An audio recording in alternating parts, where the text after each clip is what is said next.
নমস্কার, আমি অ্যাস্ট্রোলজার মনীষা শাস্ত্রী বলছি।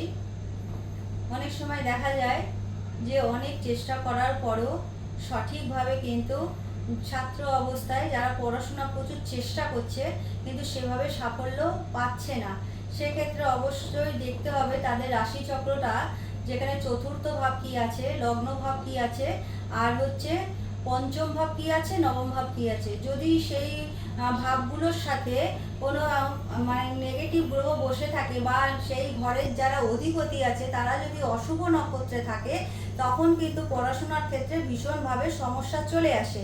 তারপরও যেটা মেন বিষয় হচ্ছে লগ্ন। লগ্ন মানে হচ্ছে মানুষের শরীর। সেই লগ্ন ভাব যদি ষষ্ঠ থাকে, অষ্টমে থাকে, সেখানে যদি অশুভ নক্ষত্রে থাকে তাহলে কিন্তু শরীর নিয়ে ভীষণভাবে প্রবলেম এসে যায়।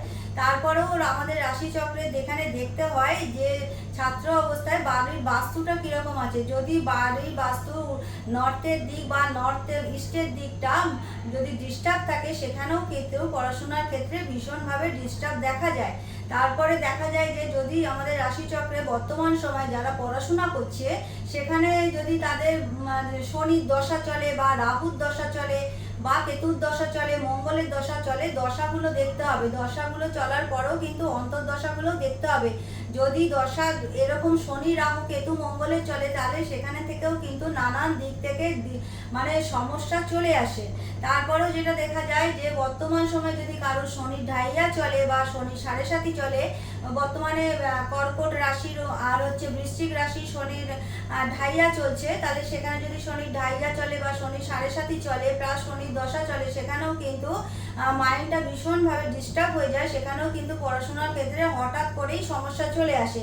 সেখানে দাঁড়িয়ে তো পড়াশোনার জায়গাটা যেমন ডিস্টার্ব চলে আসে, সেই রকম ক্ষেত্রে যদি ঢাইয়া বা সাড়ে সাতি চলে, কারোর হয়তো বিবাহ ঠিক হয়ে গেল কিন্তু লাস্ট মোমেন্টে দেখা যাচ্ছে যে বিবাহ ঠিক হয়ে যাওয়ার পরেও বিবাহ ভেঙে যায়, তাহলে সেই জায়গাগুলো কিন্তু বর্তমান সময় দেখে নেওয়া উচিত সময়টা কেমন যাচ্ছে, কিসের দশা চলছে, গোচরে কি আছে।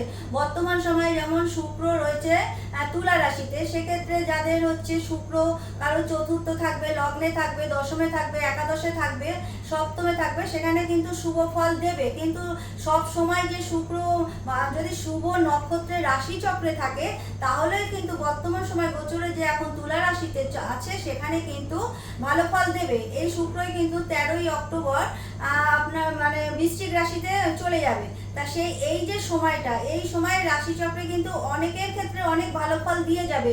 কারোর হয়তো ফ্ল্যাট বুক হয়ে যাবে, কারোর গাড়ি বুক হয়ে যাবে, কারোর ক্ষেত্রে কিন্তু অনেক ইচ্ছা পূরণ হবে, কারোর কিন্তু বিয়ের যোগাযোগ হয়ে যাবে।